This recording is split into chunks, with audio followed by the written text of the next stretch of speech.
생활 습관 개선을 목표로 한 집에서 생활하며 건강한 음식을 먹고 함께 운동하며 잠을 잘 자기 위해 노력하는 사람들. 더 건강한 삶을 위한 라이프업 프로젝트 5박 6일간의 합숙기가 지금 공개됩니다.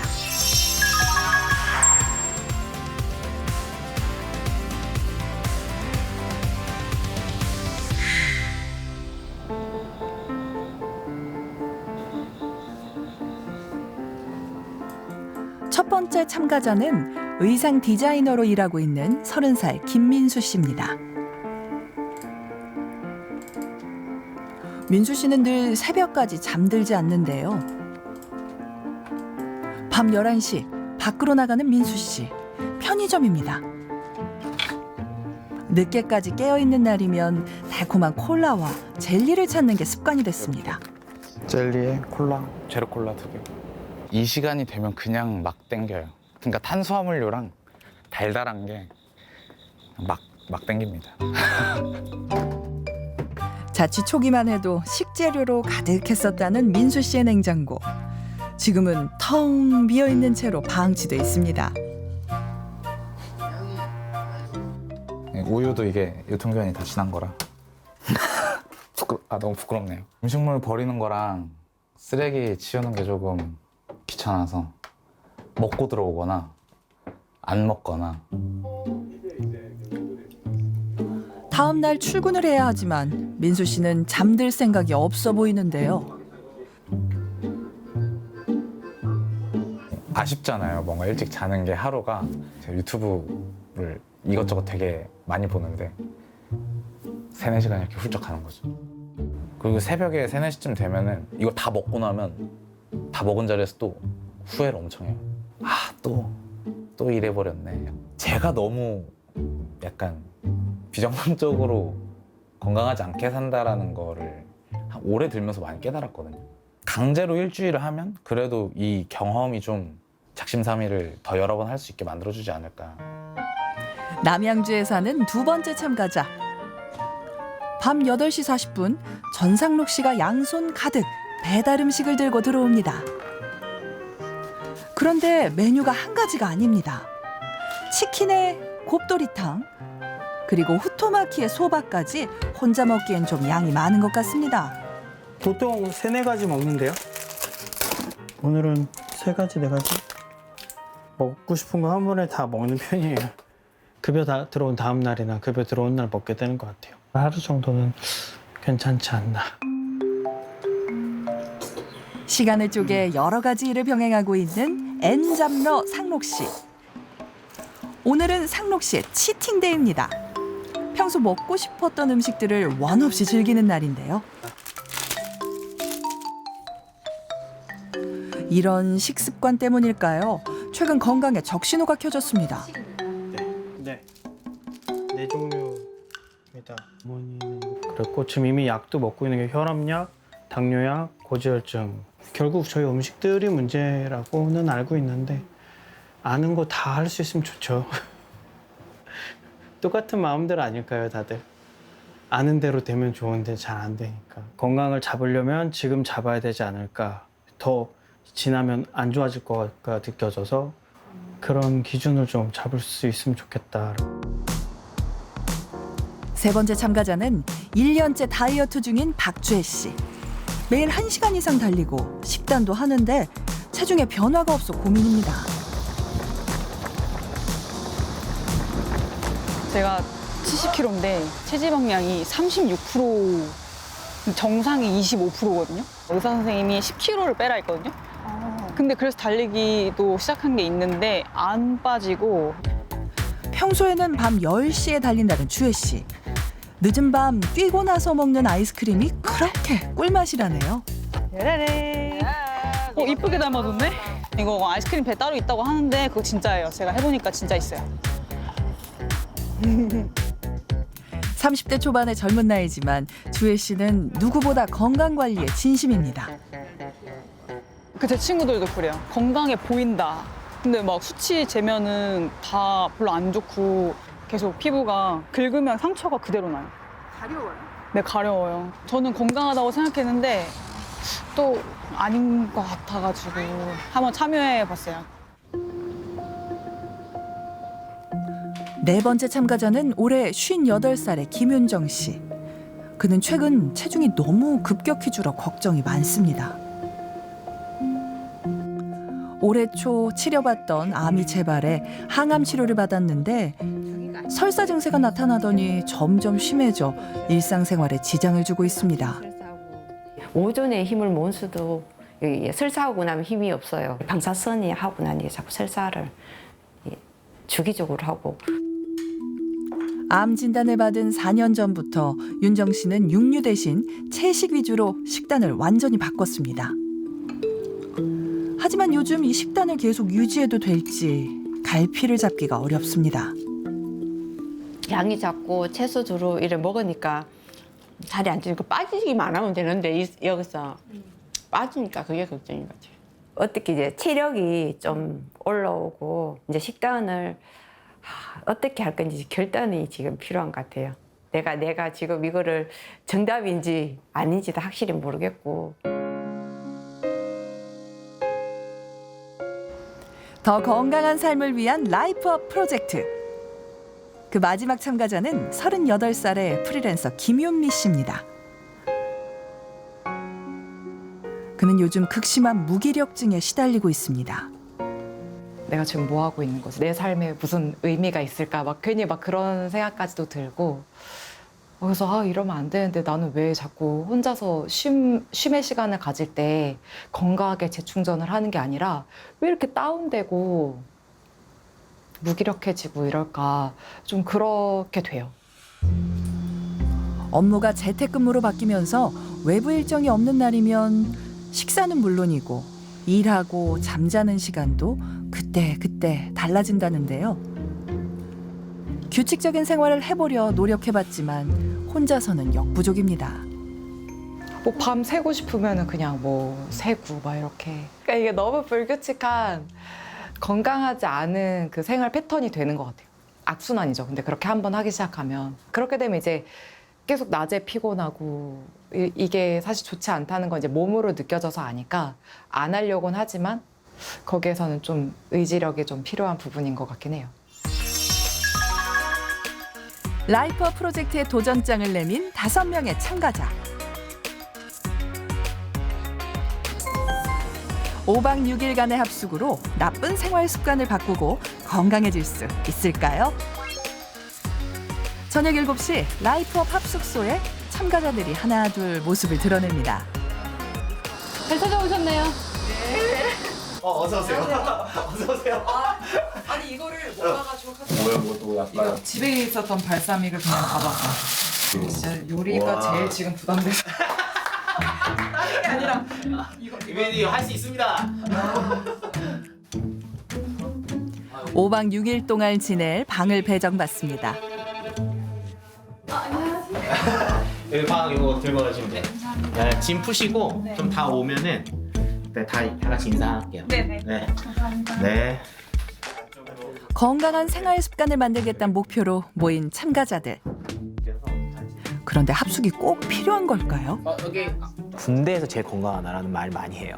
왜냐면 군대는 너무 규칙적으로 일어나고 밥 먹고 운동하잖아요. 템플스테이 이런 것도 많이 가는 이유가 좋은 생활 습관으로 바꾸고 싶어 하기 때문에 그곳으로 가는데, 근데 그곳에서 배운 것을 내 일상으로 가져오기에는 또 그 격차가 있어요. 그 괴리가 있잖아요. 합숙을 하면서 출퇴근을 하면 내 24시간의 패턴이 그렇게 크게 왔다 갔다 하지 않고 바로 적용해 볼 수 있지 않을까. 한 집에 모두 모여 시작된 라이프업 프로젝트. 이 합숙의 특징은 정해진 시간에 잠들고 아침엔 함께 식사를 한 뒤 낮 시간은 각자의 일상을 자유롭게 보냅니다. 그리고 저녁에 다시 모여 운동과 건강 공부, 자기 전 감사의 마음을 나누는 겁니다. 그러면 이제 우리 몇 시에 자고 몇 시에 일어나세요? 저는 1시, 2시에 자고 음. 6시, 7시쯤에 일어나는 것 같아요. 그럼 보통 4시간, 5시간 자는 거네? 네. 10시에서 12시까지 조금 자고요. 그다음에 알바하고 2시 반부터 3시 반까지 쪽잠 자고 그다음에 8시부터 9시까지 쪽잠 자고. 인생에 있어서 수면의 우선순위는 몇 위 정도 되는 것 같아요? 수면은 제일 약간 나중인 것 같아요. 어. 잠은 이제 나중에 자자. 중요한데 왜 밑에죠? 하고 싶은 거 너무 많아서. 잠을 줄여서 하고 싶은 네. 거를 하는 거였고. 참가자들의 평소 수면 시간을 알아보니 대체로 늦은 시간에 잠들고 수면 시간도 부족한 좋지 않은 패턴을 보였습니다. 하지만 합숙 기간엔 10시 취침 6시 기상 8시간 수면을 반드시 지켜야 합니다. 제가 이제 8시간 잠을 자는 거를 해봤죠. 근데 3개월 만에 이제 7kg 정도가 빠진 거예요. 특별히 뭐 한 게 없는데 잠을 잘 잤을 뿐인데. 그래서 나한테는 수면이 굉장히 중요한 요인 중에 하나였구나라는 걸 알게 됐고, 그래서 논문을 더 찾아보니까 가장 큰 거는 이제 빛이고요. 8시 이후에 빛을 최대한 차단시키는 방향으로 해야 잠을 잘 잘 수 있다라는 걸 이제 알게 됐고. 우리 몸은 생체 시계에 의해 낮엔 코티솔을 분비해 깨어 있고 밤엔 멜라토닌을 분비해 잠이 듭니다. 멜라토닌은 저녁 시간부터 분비되기 시작해 새벽 2시 최고조에 이르고 코티솔은 밤엔 낮은 상태로 있다가 해가 뜨면 분비되기 시작합니다. 오전에 최고조에 이르러 우리를 완전히 깨우죠. 멜라토닌이 분비되는 밤에 강한 빛에 노출되면 멜라토닌 분비가 잘 이루어지지 않아 잠을 푹 자기가 어렵습니다.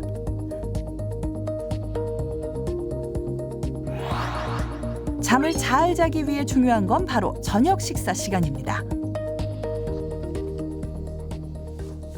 저희가 5시 이후로 먹지 말라고 하는 이유가 5시에 딱 식사가 딱 끝나고 나면 5시간 뒤에는 몇 시예요? 10시. 10시죠. 그때 우리가 뭐 하죠? 그렇죠. 그래서 위에 음식물을 다 포장으로 다 넘긴 다음에 누워야 내가 잘 때 혈류량이 모이지 않아요. 전체 혈액순환이 되는 겁니다. 커피 한 잔에 200mg의 카페인이 들어있어요. 근데 이거를 마시는 순간 우리 몸에서 빠져나가는데 12시간 정도 걸려요. 잠을 자는 동안에 내 몸에 카페인이 잔류하고 있으면 나는 잠을 잘 자고 입면하는 데는 잘할 수 있지만 내 몸에서는 각성 상태로 유지되어 있는 거예요. 10시간에서 12시간이면 우리가 커피를 마실 수 있는 시간대가 딱 정해져 있어요. 아침 몇 시일까요? 우리 몇 시에 자죠? 10시 오전. 맞습니다. 오전 10시 전이면 10시까지. 가능해요. 네, 그러면 10시 우리 이론상으로는 오후 10시 우리가 잠자는 시간대쯤이면 카페인이 다 나가 있는 상태예요. 참가자들이 활발하게 활동하는 시간이었던 밤 10시. 합숙소에는 자야 할 시간입니다.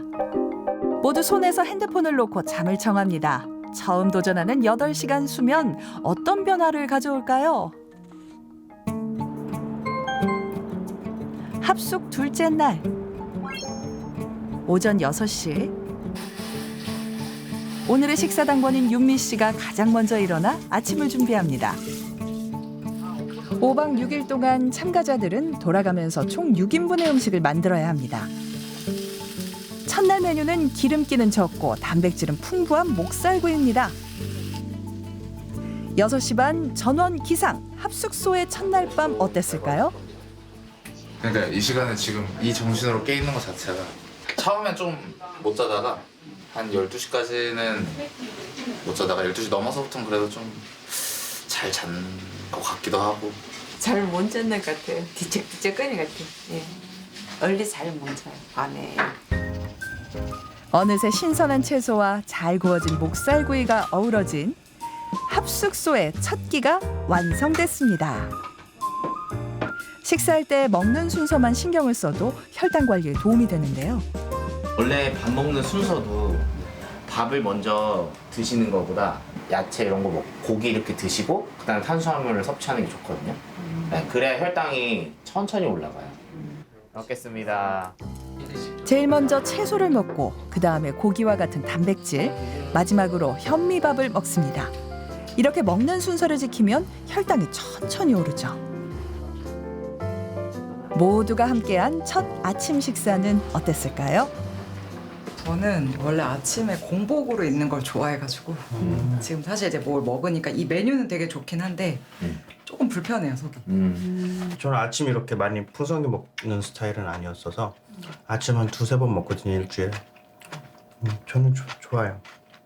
배가 고프다기보단 뭐 안 먹은 느낌이에요. 2공기 저, 드시면 네, 현미 2공기. 이 마지막 뭔가 입가심 느낌으로 뭔가 하나 딱 때려주면 기분이 좋겠다. 아침 식사를 마치고 각자의 일상을 준비하며 하루를 시작합니다. 오늘은 개강 첫날. 주혜 씨가 기차에 몸을 싣습니다.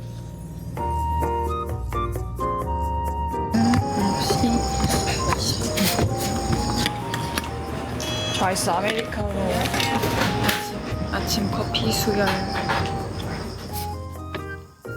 주혜 씨는 늦깎이 대학생인데요. 수업을 열심히 듣네요. 기초 강의다 이렇게 볼 수가 있고요. 맛있다. 단면이라도. 냄새만 한번 맡아볼게요. 오케이. 옛날에 누가 근데 맛있더라고. 근데 어머님 들이세요. 나의 점심 식사 시간이고요.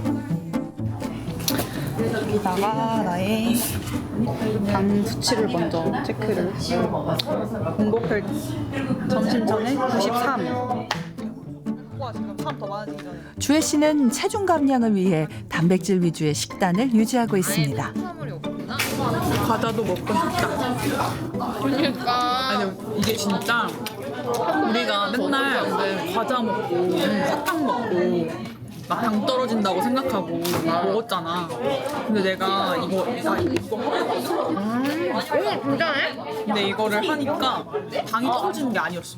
아, 나도 먹으려고 갖고 왔는데. 그냥 먹을까? 한 입만? 한 입은 괜찮지 않을까? 한 입만 야무지게. 한 입만 여기 덜어줘. 이렇게? 예, 맞아. 저녁 7시.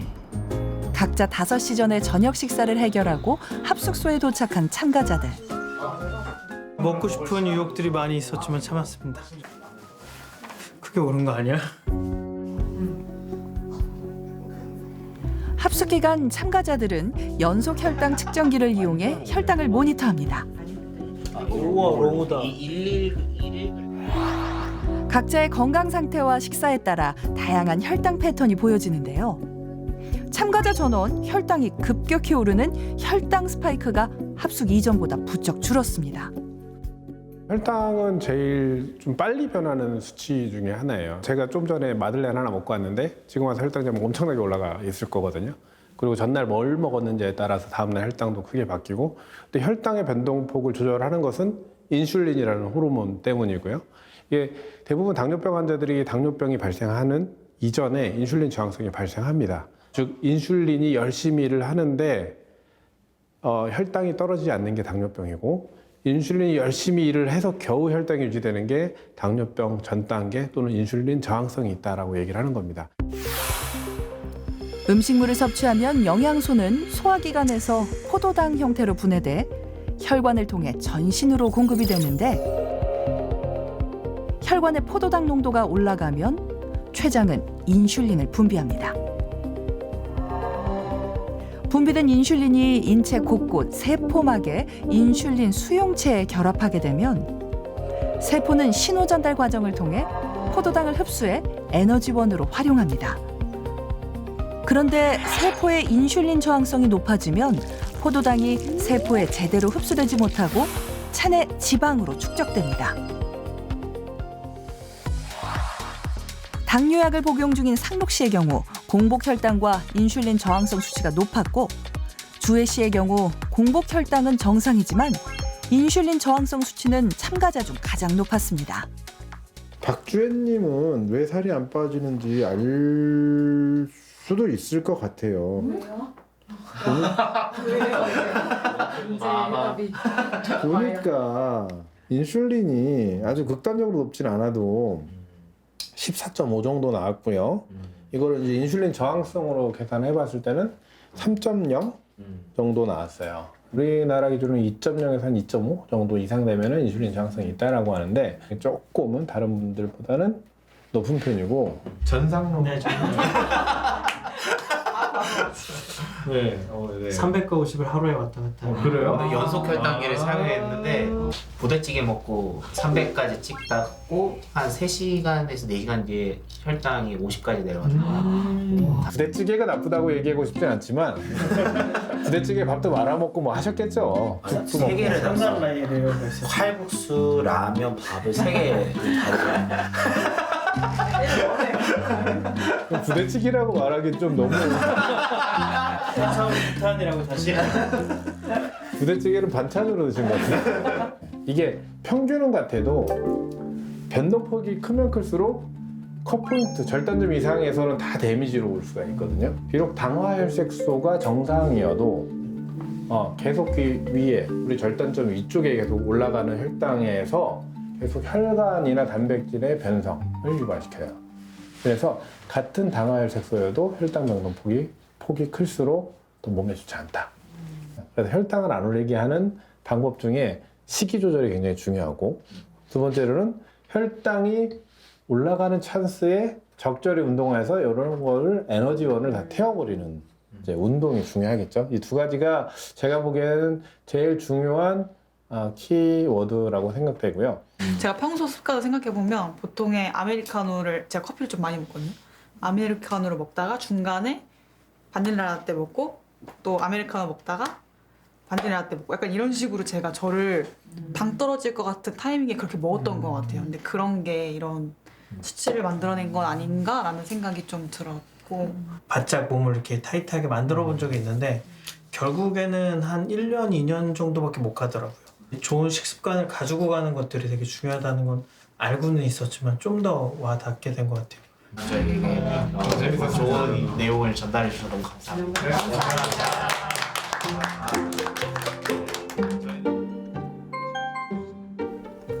합숙 셋째 날. 새벽 5시 반부터 일어나 정성껏 아침 식사를 준비하는 참가자, 바로 민수 씨입니다. 다소 서툴지만 신중하게 재료를 손질하는 민수 씨. 잔뜩 긴장한 눈치인데요. 맛이 안 나오면 어떻게든 이제 해결해야죠. 스스로를 위해서도 요리하지 않던 민수 씨가 모두를 위해 준비하는 아침.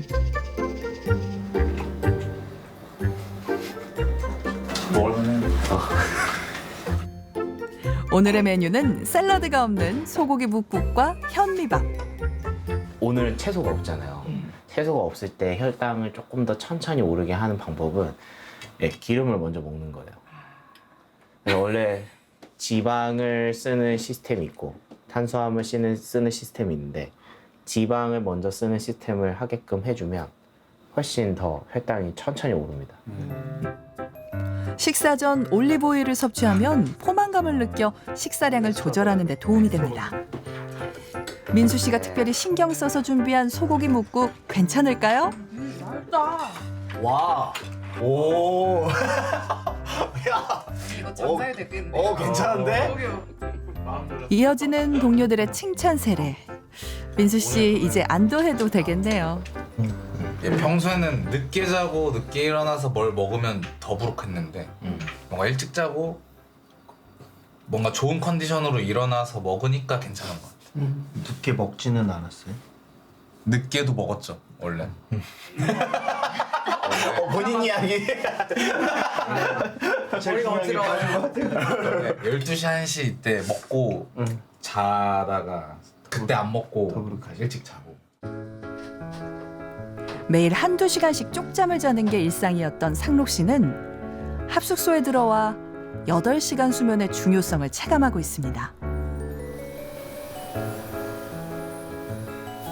쪽잠을 자는 게 문제인 줄 몰랐는데 잠을 충분히 자보니 이전과 다르게 피로감이 덜하고 일의 능률도 오르는 게 느껴집니다.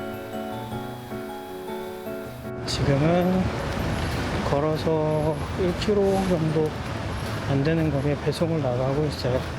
맛있는 빵집, 커피집, 슈퍼들이 있습니다.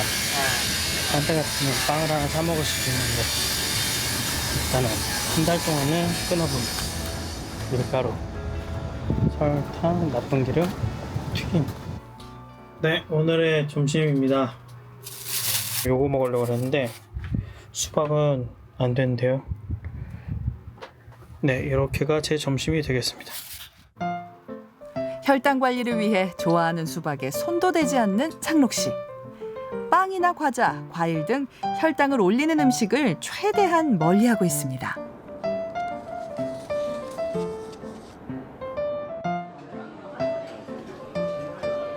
윤정 씨를 만나기 위해 포항에서 남편이 올라왔습니다. 음식을 가리지 않는 걸 보니 컨디션이 좋아 보입니다. 건강식으로 야채를 많이 먹어요. 설탕도 안 들어가고 또 고기는 굽지 않는 거니까. 배운 대로 식사 후 가벼운 산책을 즐기는데요. 윤정 씨는 합숙 이후 체력이 부쩍 좋아지는 걸 느꼈습니다. 10kg 가까이 빠지니까 모든 게 이렇게 에너지가 딸리니까 버거워져서 무조건 살찌라고. 집에서는 살찌기 위해서 늦게까지 자꾸 먹으라 해가지고 7시, 8시까지 먹고 나면 부딪히는데 속이 편하고 또 어제 같은 경우는 집에 있는 데보다 더 잘 잤지요. 저녁 7시 참가자들이 하나 둘 합숙소에 도착합니다. 쌩쌩합니다. 쌩쌩해요. 오늘 쌩쌩하네. 예, 오늘 아주 좋습니다. 첫날만 해도 서로 어색해했던 참가자들. 함께 생활한 지 3일차 서로 반갑게 맞아줄 정도로 가까워졌습니다. 모든 참가자가 합숙소에 돌아오면 8시부터 박동혁 박사의 지도로 다 함께 운동을 합니다. 조작일 수가 없어. 지금부터 자, 코로 숨 들이마시고 입으로 후 내쉬는데요. 그 뒤꿈치부터 머리 끝까지 쭉 스캔을 해보세요. 자, 그리고 뒤꿈치, 종아리, 허벅지 뒤, 엉덩이, 머리, 날개뼈를 뒤로 쭉 당겨봅니다. 쭉 당겨보세요. 뒤로 당기세요. 천천히 올렸다가 참가자들이 매일 1시간씩 꾸준히 한 운동은 바로 소마틱 운동. 소마틱 운동은 겉으로 보이는 동작보다 근육과 몸의 움직임에 의식을 집중하는 운동입니다. 주로 몸의 긴장을 풀어주는 데 중점을 두는 동작들로 이루어졌는데요.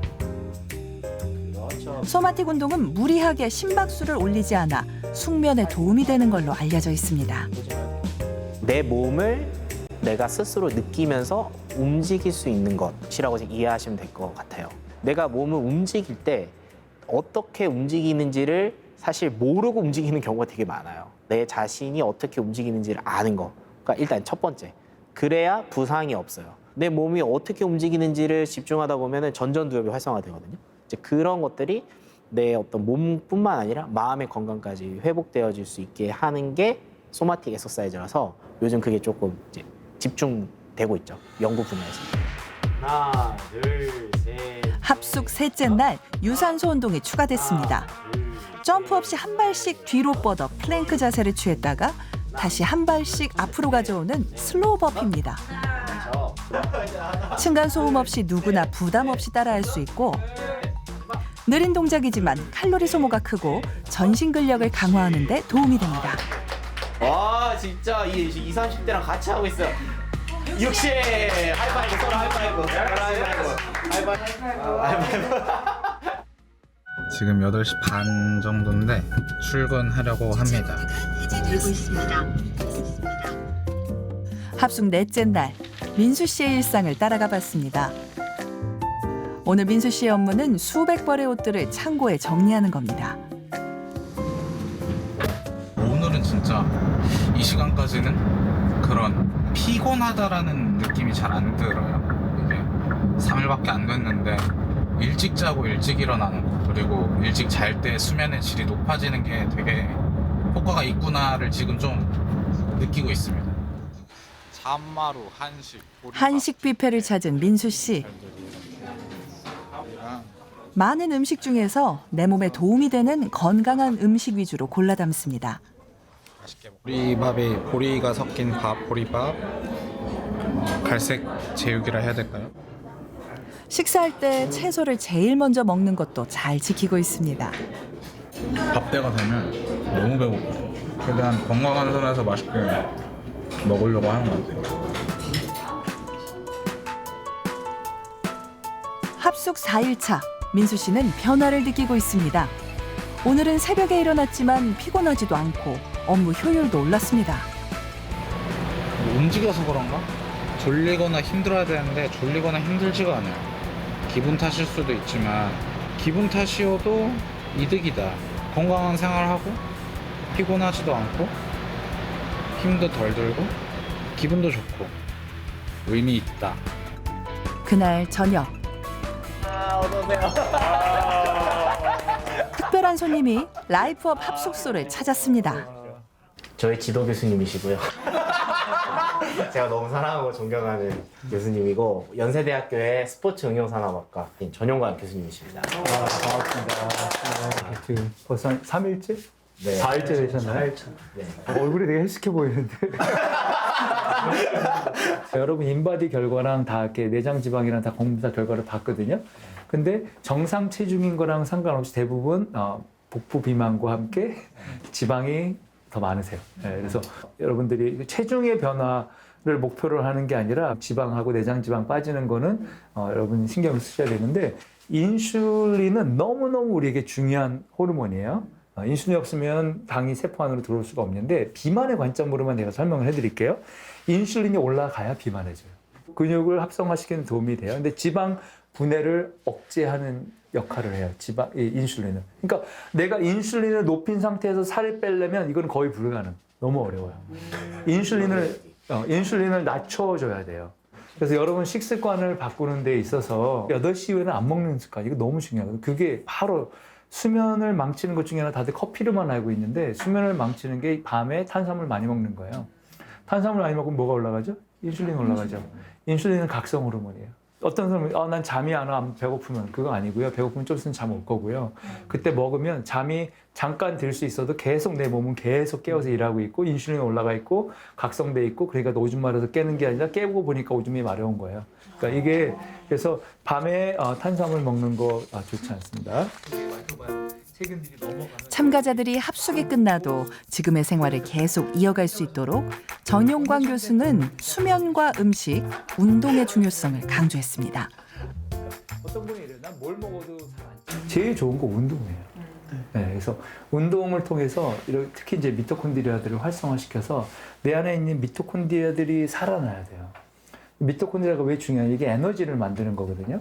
뇌에 에너지가 필요할 때에서 적절하게 미토콘드리아 작용을 못하면 에너지만이 아니라 뭐 거기에 있는 뭐 신경 전달 물질을 만드는 시냅스도 그렇고 이거 다 영향을 미치거든요. 그러니까 이 뇌에서는 그렇고 몸에서도 염증, 뭐 모든 거에 관련되어져 있는 것들이 미토콘드리아이기 때문에 운동을 꼭 하시고 또 하나는 햇빛을 많이 보는 것도 좋아요. 실제로 이제 햇빛을 받을 때 적외선을 우리가 쓰게 되면 우리 사실 미토콘드리아에서 멜라토닌이 나오기 시작해요. 네, 걔네들이 바로 항염 작용을 하고 항산화 작용을 할 수가 있거든요. 그래서 이런 것들을 종합해 보면 낮에 햇빛 보면서 운동하는 시간들이 보장이 되기 시작하고 가공식품 안 먹고 그러면서 사실 그렇게 하면 밤에 잠이 잘 자게 돼요. 잠을 충분히 자고. 그러니까 인슐린 저항성 얘기하셨는데 밤에 잠을 설치는 다음날 인슐린 저항성이 20에서 30%도 올라가요. 네, 그래서 밤에 내가 운동하느라 밤에 못 잤다. 그럼 사실은 그런 상쇄돼 버리는 거예요. 네, 운동에서 30% 인슐린 저항성이 좋아질 게 잠을 못 자서 인슐린 점수 나빠지기 때문에 이 운동도 언제 하는가 되게 아침도 좀 10시 반에 했어요. 계속. 운동이요? 네. 1년을 그렇게 했어요. 그래서 살이 전혀 빠지지 않았어요. 왜? 만나는 것보다는 근력은 좋아지셨을 거고 심폐체력은 좋아지셨겠지만 그 밖에 다양한 대사 질환은 더 나빠질 수도 있어요. 자기에게 맞게끔 좀 조절해가면서 하시면 너무 좋죠. 하나, 둘, 셋.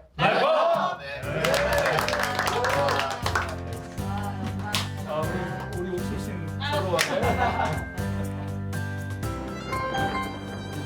합숙 5일차. 오늘의 아침 식사 당번 주혜 씨가 실력을 발휘합니다. 합숙 생활을 하면서 함께하는 일상이 얼마나 특별한 일인지 새삼 깨닫게 되는데요. 아, 주혜님 잘 먹겠습니다. 드세요. 네.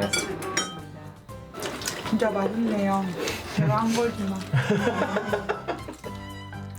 음식을 다 같이 먹으며 허기진 몸도 마음도 모두 따뜻하게 채웁니다.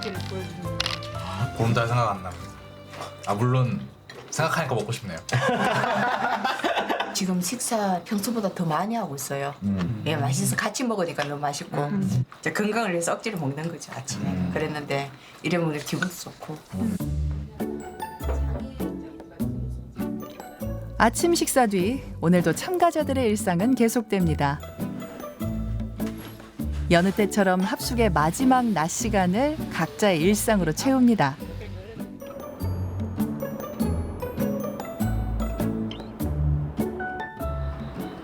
그날 밤 회사에 일이 생겨 퇴근이 늦은 민수 씨. 늦게 와도 할 건 해야죠. 합숙 기간 라이프업 참가자들을 한마음으로 똘똘 뭉치게 해준 슬로우 버피. 오늘 참가자들은 서로의 응원에 힘입어 슬로우 버피 100개를 거뜬히 해치웠습니다.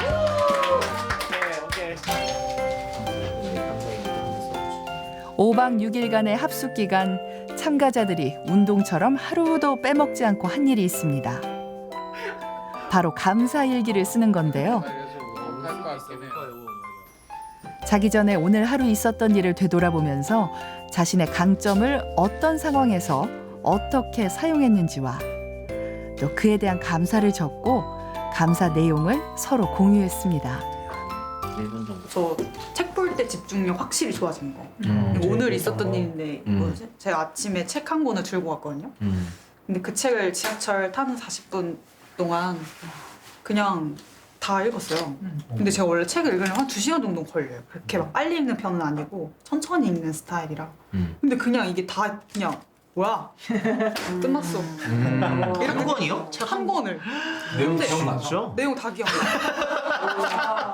원래 같았으면 약간 굉장히 분노에 가득 차서 퇴근을 했을 스케줄이었어요. 약간 아 지금 분노 전혀. 원래 같았으면 굉장히 막 분노하고 왜 일을 이렇게밖에 못 하느냐느니 막 하면서 막 이렇게 했을 텐데 전혀 오늘 화가 안 나더라고요. 전혀 오늘 완전히 마인드 컨트롤이 잘 되고. 짧다면 짧고 길다면 긴 5박 6일의 시간이 저물어갑니다. 합숙 마지막 날. 참가자들의 피검사와 신체 검사를 진행했습니다. 5박 6일의 합숙, 짧은 기간 과연 어떤 변화가 나타났을까요?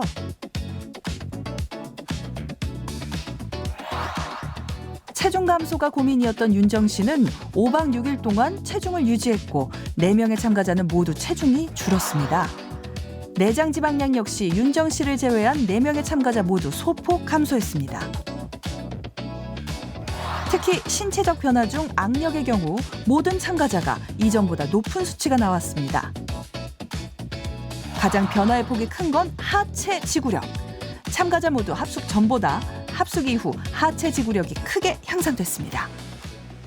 놀라운 부분은 근력이 단기간에 상당히 좋아졌어요. 거의 막 20% 정도 향상될 정도로 근력이 좋아졌다라는 거는 좀 특이한 거고, 하지 근지구력 이 부분이 상당히 좋아져서 어떤 사람들은 거의 2배 좋아질 정도로 근력이 좋아진 부분, 이 부분은 이제 상당히 좀 관심 있게 볼 수 있는 만한 부분인데, 근 기능이 단기간에 좋아진 부분, 이런 부분은 상당히 고무적이다. 근육에 실제 변화가 있었다기보다 뇌에서의 변화가 있었던 것이 아닐까라고 생각이 들 정도로 좀 그런 변화들이 좀 눈에 띄는 것 같아요. 실제로 부정적인 상황에서도 심리적으로 균형을 되찾고 다시 적응해 나가는 지표인 회복 탄력성 점수가 모두 올랐고, 긍정적인 인간관계를 유지하는 지표인 대인관계 능력 지표 또한 눈에 띄게 좋아졌습니다. 저는 가장 큰 게 1번 수면 시간을 제대로 잡아줘서 그렇다고 봅니다. 밤 10시부터 잔다. 그러면 잠을 푹 잤을 거예요. 그 푹 자는 걸 며칠 하면 어떻게 되느냐? 편도체에 깔아앉고 전전두피질 활성화됩니다. 편도체랑 전전두피질은 딱 연결돼 있거든요. 그래서 잠을 푹 며칠 자려면 편도체 안정화되고 따라서 전전두피질 활성화되니까 어떻게 되냐면 기분도 좋아지고 긍정적 정서가 유발이 됩니다. 그 긍정적 정서가 유발이 된 상태에서는 감사하는 것도 잘 되고 하니까 그 회복 탄력성의 지표, 그 문항들에 대해서 다 높게 답을 하는 거죠. 대뇌 앞쪽에 위치한 전두엽은 자기통제, 의사결정 등 이성적 사고를 담당하는 기관입니다. 대뇌 측두엽 안쪽 중앙에 자리 잡은 편도체는 감정 조절에 중요한 역할을 하는데요. 편도체가 지나치게 활성화되면 전두엽이 감정을 제어하고 이성적 판단을 내리는 기능을 제대로 수행하지 못하게 됩니다. 결국 편도체가 안정화돼야 전두엽이 제대로 기능할 수 있는 거죠. 잠을 잘 잔 게 하나 있고 그 다음에 내 몸 알아차리기를 소매틱 엑서사이즈를 통해서 해서 또 감정이 좋아졌을 거고 그 후에 또 감사 엑서사이즈를 해서 전전두피질 활성화됐을 거고 이런 요인들이 그 사람들의 멘탈을 긍정적 정서를 좋게 편도체 안정화, 전전두피질 활성화를 가져왔을 거고 그 결과가 회복 탄력성 점수 향상으로 나타났다고 저는 봅니다. 합숙 종료 2주 뒤 오전 7시 한강공원에서 달리는 민수 씨를 만날 수 있었습니다. 새벽 3시에 잠들던 민수 씨는 합숙 이후에도 10시에 잠들고 6시에 일어나는 생활을 계속하고 있었습니다. 5.4kg 정도 좀. 오, 좋네요. 개운합니다. 냉장고가 굉장히 많이 바뀌어서 냉장고를 먼저 보여드리겠습니다. 어머니가 보내준 반찬들로 가득한데요. 합숙 이전 텅 빈 채로 방치돼 있던 냉장고와는 180도로 달라졌습니다. 설거지가 귀찮아서 건너뛰었던 아침도 매일 챙겨 먹고 있습니다. 이제는 새벽 3, 4시까지 잠을 포기하며 동영상을 보는 일도 없습니다. 보고 싶은 영상은 아침 식사 때만 봅니다. 습관 하나 바꿨을 뿐인데 삶 전체가 변했습니다. 솔직히 들어가면서는 나오면 금방 무너질 줄 알았어. 이게 옆에서 강제하는 사람이 없으니까. 그리고 또 합숙할 땐 카메라가 막 있으니까 더 억지로 하게 되는 게 있잖아요. 그러니까 집에 오면 한 2, 3일이면 무너질 수도 있겠다. 갔다 오니까 아이의 삶이 이렇게 바뀌어버려서 좀 저한테는 되게 큰 터닝포인트였던 것 같아요. 합숙이 끝난 직후 상록 씨는 이사를 결정했습니다. 직장과 가까운 거리에 집을 구했는데요. 충분한 수면 시간을 확보하기 위해서입니다. 요거 의자 세트 2개 3만 원 사러 갔다가 짠 대리석으로 2만 5천 원에 잘 산 것 같아요. 사이즈도 이 정도면 잘 맞고. 하루 왕복 3시간 이상 걸렸던 출퇴근 시간이 1시간으로 줄자 미뤄둔 자격증 공부도 시작할 수 있었습니다.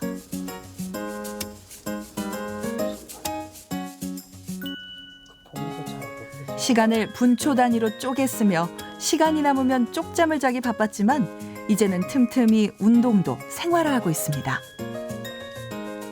어떤 일을 해야 되는데 내가 시간을 확보하려고 보통은 잠을 줄이게 되는 것 같아요. 제일 쉬운 일이고. 근데 살아보니 잠은 정말 충분하게 자주는 게 그 일에 있어서도 능률도 올라가고 속도도 올라가고 그리고 건강해지고 하는 부분에서는 잠은 충분히 자주는 게 정말 좋다고 생각을 하게 되었습니다. 밤 10시에 하던 러닝 시간을 저녁 시간으로 옮긴 주혜 씨. 놀랍게도 2주 만에 체중이 6kg이나 줄었습니다. 갑자기 막 쭈루룩 빠지고 지금은 또 약간의 정책인데 여기서 계속 하면 또 빠진다 하더라고요. 수면 시간도 제가 보통 5시간? 막 4시간 이렇게밖에 안 잤었어서 근데 지금은 집중력도 더 좋고 더 많이 자는데 집중력도 더 좋고 제가 이제 학생이니까 과제 이런 거 오전에 다 끝내요. 그리고 학교 가요. 라이프업 됐어요. 진짜 라이프업 됐어요. 잦은 설사와 급격한 체중 감소로 장거리 여행을 포기했던 윤정 씨. 하지만 합숙 이후 몽골 여행을 갈 수 있게 됐습니다. 얼마 전에 제가 티켓팅을 했습니다. 가도 되겠구나. 지금 컨디션으로는 충분히 갔다 올 수 있겠다는 마음이 들어요. 새로운 전환기라고 해야 되나? 몸이 이제 움직이기 좀 편하고 오전 내내 아팠던 것들이 없으니까 이제 마음이 편안하고 감사하니까 바뀌는 거죠. 마음 자체가 바뀌는 거죠. 네.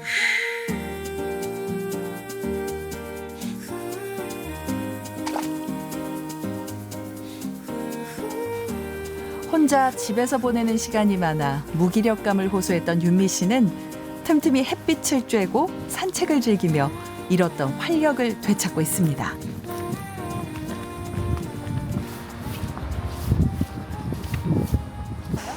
일주일에 매일 하려고 하지만 한 3일 정도는 나와서 하려고 노력 중입니다. 조금 더 의식적으로, 의지적으로 하려고 뿌듯하고 상큼하죠. 저는 생로병사의 비밀이 라이프업에 있다고 봅니다. 왜냐하면 결국엔 우리가 잘 살고 병이 들고 그러니까 생로, 병, 사의 이 모든 과정은 우리의 생활 습관이잖아요. 우리 살아내는 거잖아요. 함께 며칠간 함께 살아내면서 함께 격려하고 그리고 함께 좋은 생활 습관을 지지하고 그걸 살아내고 며칠만 그렇게 사는 게 아니라 이게 토대가 돼서 앞으로 생활 습관이 바뀌는 그리고 이 삶을 살아낼 수 있도록 만드는 것 이게 바로 생로병사의 비밀이 아닐까 저는 생각합니다.